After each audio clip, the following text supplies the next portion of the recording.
Hello family, welcome to রম্পাস রান্নাঘর। যেইভাবে গরম বাড়ছে তাতে করে মশলাদার যুক্ত খাবার খাওয়া একদমই উচিত নয়।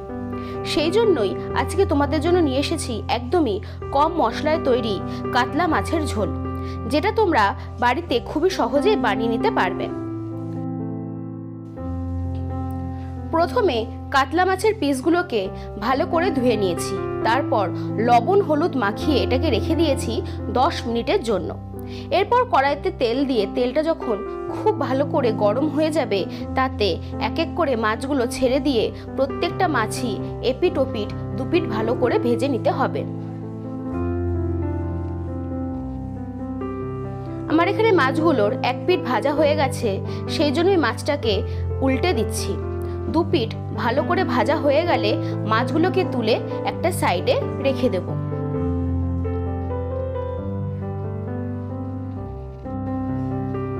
এরপর যেই তেলে মাছ ভেজেছিলাম সেই তেলেই আলুগুলোকে ভেজে নেব।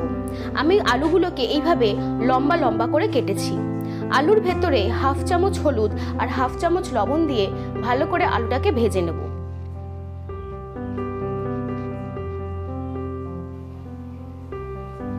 আমার এখানে আলুগুলো প্রায় ভাজা হয়ে গেছে। এরপর এটাকে তুলে একটা সাইডে রেখে দেব। তোমরা বাড়িতে অবশ্যই এই রেসিপিটা ট্রাই করো। গরমের দিনের জন্য এরকম পাতলা মাছের ঝোল শরীরের জন্য খুবই ভালো। মশলাদার খাবার খাওয়া একদমই কিন্তু উচিত নয়। সেই তেলেই এরপর দিয়ে দিলাম 1 চামচ জিরে। জিরেটা ফোড়নের জন্য ব্যবহার করেছি। জিরেটা যখন একটু ভাজা হয়ে যাবে তখন এর ভেতরে দিয়ে দেব কাঁচা লঙ্কা। যে যেমন ঝাল খেতে পছন্দ করো সেই অনুযায়ী কাঁচা লঙ্কা দেবে। আমি এখানে 5টা কাঁচা লঙ্কা ব্যবহার করেছি। এরপর এতে দিয়ে দিয়েছি একটা গোটা টমেটো। টমেটোগুলোকে ফালি করে কেটে নিয়ে দিয়ে দিয়েছি। যখন টমেটোটা হালকা নরম হয়ে যাবে তখন হাতার সাহায্যে ভালো করে টমেটোগুলোকে মিশিয়ে নেব। এরপর এর ভেতরে দিয়ে দেব লবণ আর হলুদ। আমি এখানে 1 চামচ লবণ আর 1 চামচ হলুদ ব্যবহার করব। তোমরা লবণটা অবশ্যই পরিমাণ অনুযায়ী বুঝে দেবে। এরপর এই মশলাটাকে প্রায় 1 থেকে 1.5 মিনিট একটু ভালো করে ভেজে নেব বা কষিয়ে নেব। তারপর এতে ভেজে রাখা আলুগুলো দিয়ে দেব। আজকের রান্নার প্রত্যেকটা উপকরণই আমি ডেসক্রিপশন বক্সে দিয়ে দেব, তোমরা সেখান থেকে দেখে নিতে পারো। আলুর সাথে ভালো করে পুরো মশলাটাকে মাখিয়ে নেব। মাখিয়ে নেওয়ার পর এবার এর ভেতরে দিয়ে দিলাম পরিমাণ মতন জল। যেহেতু মাছের ঝোল রান্না হবে সেই ক্ষেত্রে জলটা একটু বেশি করে দিতে হবে। তোমরা পরিমাণ অনুযায়ী বুঝে জলটা ব্যবহার করবে। জলটা দেওয়ার পর জলটা যখন 1 ফুট হয়ে যাবে, একবার ফুটে যাবে, তখন এর ভেতরে এক এক করে প্রত্যেকটা মাছ ছেড়ে দেব।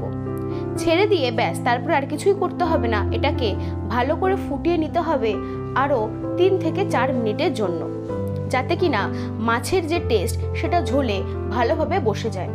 তাহলেই তৈরি হয়ে যাবে এই মাছের ঝোল।